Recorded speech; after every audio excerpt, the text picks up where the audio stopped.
اعوذ باللہ من الشیطان الرجیم، بسم اللہ الرحمن الرحیم۔ السلام علیکم ناظرین کرام، اللہ تعالیٰ آپ سب کو خوش رکھے اور پرسکون رکھے۔ آج میں آپ کی خدمت میں نبی کریم صلی اللہ علیہ وآلہ وسلم کے درخشاں ستاروں میں سے، صحابہ اکرام میں سے حضرت سیدنا ابو ذر غفاری رضی اللہ تعالیٰ عنہ کی زندگی کے قبول اسلام کا واقعہ اور ان کی زندگی کے کچھ پہلو جو ہیں وہ پیش کروں گی۔ اس میں جو آپ کے لیے ایسی بات جو مجھے بھی پہلی بار پتہ چلی جب میں نے یہ مطالعہ کیا کہ انہوں نے کس طرح ان پر ایک بھیڑیے نے حملہ کیا اور پھر کس طرح انہوں نے اسلام قبول کیا، یہ واقعہ بھی آپ کے گوش گزار کروں گی۔ حضرت سیدنا ابو ذر غفاری رضی اللہ تعالیٰ عنہ صحابی رسول، نام جندب بن جنادہ، کنیت ابو ذر، لقب شیخ الاسلام،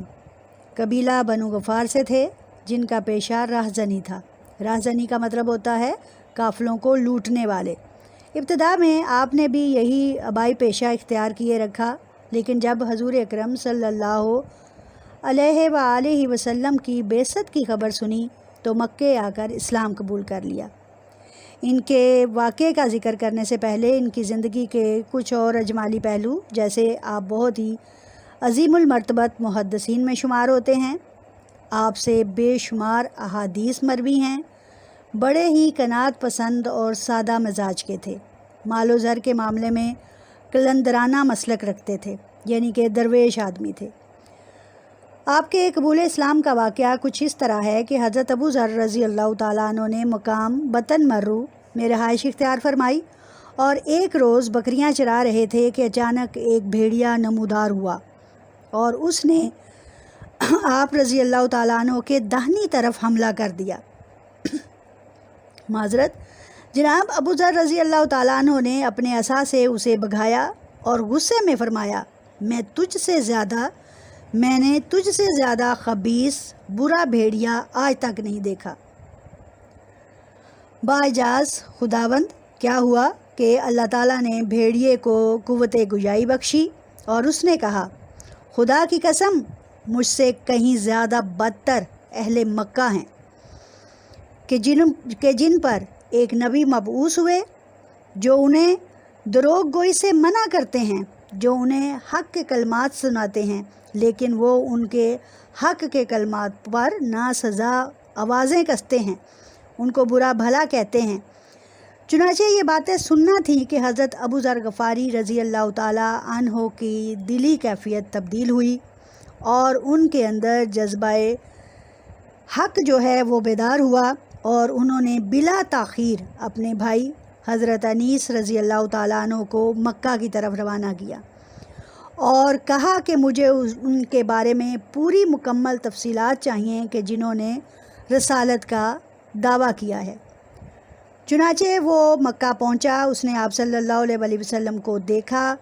اور ان کے بارے میں جو کچھ سنا، کسی نے جادوگر کہا، کسی نے شاعر کہا، کسی نے کاہن کہا، اس نے باخدا گواہی دی کہ وہ ایسے نہیں ہیں، بلکہ انہوں نے کہا کہ میں نے کعبہ کے قریب نماز پڑھتے دیکھا کہ ان کے ایک جانب ایک خوبصورت نوجوان جو ابھی بالغ نہیں کھڑا عبادت کر رہا تھا، اور ان کے پیچھے ایک جلیل القدر اور معظمہ خاتون جن کا نام حضرت خدیجہ رضی اللہ تعالیٰ عنہا بتایا جاتا ہے، جو ان کی زوجہ ہیں، وہ ساتھ کھڑی عبادت کر رہی تھی۔ ابو ذر نے اپنے بھائی کی زبانی جب یہ باتیں سنی تو اس پر بھی اکتفا نہیں کیا، بلکہ خود ہی مکہ کی طرف روانہ ہو گئے اور چاہا کہ خود اپنی آنکھوں سے دیکھوں اور ان کی خدمت میں حاضر ہو جاؤں۔ چنانچہ ابو ذر غفاری جو ہیں وہ مکہ پہنچے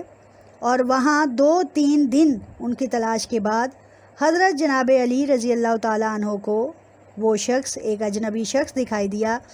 جو کہ ایک نحیف اور کمزور جسم کا مالک تھا۔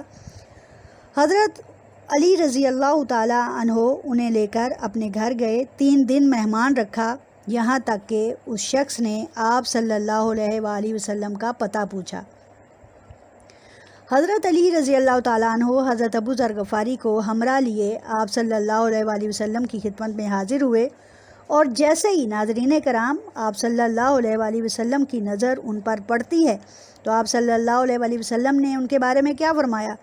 فرماتے ہیں ابو ذر کی حیا، پاکیزگی اور عاجزی بالکل عیسیٰ ابن مریم کے مانند ہے، یعنی کہ ابھی انہوں نے اسلام قبول نہیں کیا اور ان پر نظر پڑتے ہی آپ صلی اللہ علیہ وآلہ وسلم نے ان کے بارے میں کتنے خوبصورت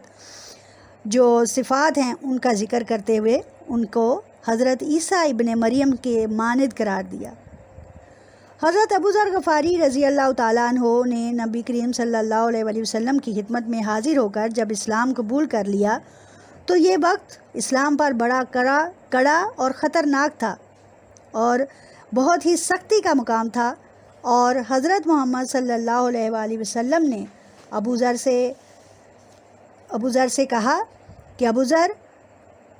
واپس چلے جاؤ اور اپنے قبیلے کے لوگوں کو اسلام کی تبلیغ کرو، اگر وہ قبول کر لیتے ہیں تو ان حالات میں میرے پاس آنا جب حالات سازگار ہوں، جب حالات بہتر ہوں، جب مسلمانوں کے شامل حال ہوں۔ چنانچہ اس شخص نے جانے کی حامی بھر لی۔ حضرت ابو ذر غفاری رضی اللہ تعالیٰ عنہ نے کہا میرے ماں باپ آپ صلی اللہ علیہ وآلہ وسلم پر قربان، میں یہاں سے چلا جاؤں گا، اپنے قبیلے میں رہوں گا، اسلام کی تلقین کروں گا، لیکن جب اسلام کا غلبہ ہوگا اس وقت میں حاضر خدمت ہوں گا، اور لیکن آپ اپنے حکم میں تھوڑی سی ایک تبدیلی کر لیں۔ میرا دل چاہتا ہے کہ خانہ کعبہ میں جا کر ایک دفعہ بلند آواز سے قرآن پاک سناؤں، آپ مجھے اس کی اجازت فرمائیے۔ آپ صلی اللہ علیہ وآلہ وسلم نے فرمایا اے ابو ذر، کیا مار کھاؤ گے؟ خاموش رہو، چلے جاؤ یہاں سے، ورنہ یہ لوگ واقعی تمہیں مار مار کر تمہارا بھرکس نکال دیں گے۔ لیکن عشق رسول صلی اللہ علیہ وآلہ وسلم میں ہوتے ہوئے آپ رضی اللہ تعالیٰ عنہ نے کیا فرمایا؟ کہتے ہیں کہ یا رسول اللہ صلی اللہ علیہ وآلہ وسلم، آج واقعی ہی مار کھانے کو دل چاہ رہا ہے، اجازت فرمائیے تاکہ میں قرآن پاک سنا کر ان لوگوں کے دلوں میں بھی ایسا چینج آئے، ایسی تبدیلی آئے کہ انہیں احساس ہو کہ ان کے پاس ایک بہت ہی قیمتی شخصیت موجود ہیں۔ آپ صلی اللہ علیہ وآلہ وسلم نے انہیں اجازت دے دی۔ اس وقت قریشی جو ہیں وہ دارالندوا میں بیٹھے تھے۔ یک لخت جب انہوں نے قرآن کی آواز سنی تو سب کے دلوں پر سانپ لوٹ گیا، سب بل کھانے لگے، لیکن اتنے میں سارے باہر نکل آئے۔ حضرت ابو ذر غفاری رضی اللہ تعالیٰ عنہ کو پکڑا، ان کا لباس تار تار کر دیا، ان کے جسم کے بند پر مارا۔ آپ چیخ رہے تھے، آپ کراہ رہے تھے، لیکن آپ کی زبان سے قرآن مجید کی تلاوت جاری تھی۔ اتنے میں حضرت عباس بن عبد المطلب آپ صلی اللہ علیہ وآلہ وسلم کے چچا آئے۔ جب انہوں نے دیکھا یہ بنو غفار کا آدمی ہے تو وہ آگے بڑھے، ان کا راستہ روکا، ان کے جسم پر خود گر گئے، انہیں بچایا اور کہا کہ اے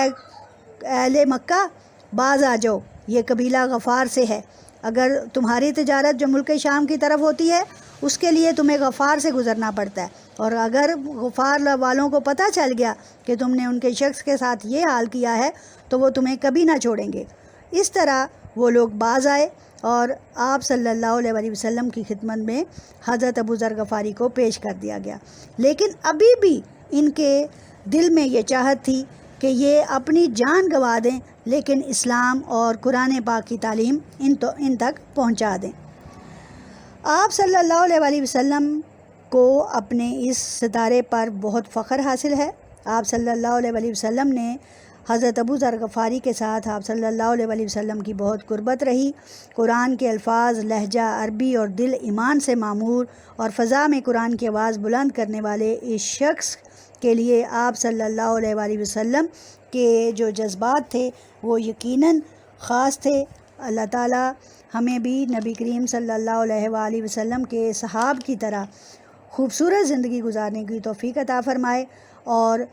ان کے نقش قدم پر چلتے ہوئے ہم بھی اپنی زندگیوں کو سنوار پائیں۔ وآخر دعوانا الحمدللہ رب العالمین۔